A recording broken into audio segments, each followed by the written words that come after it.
Rais Ibrahim Traore amegundua vibaraka wake Ufaransa.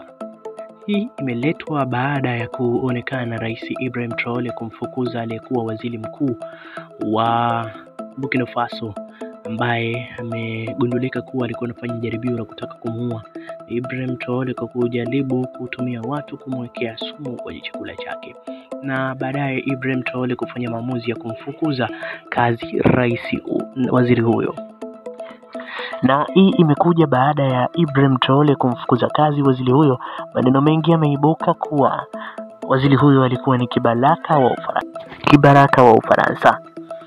Hata hivyo, uhusiano wa Burkina Faso na Ufaransa sio mzuri, ndio maana watu wengi wamekuwa wakihusisha inawezekana rais huyo alikuwa anataka kutumika na Ufaransa. Rais wa Ufaransa ameamua kumtumia waziri wa Burkina Faso ili mradi aweze kumuua Rais Traore. Tunafahamu pia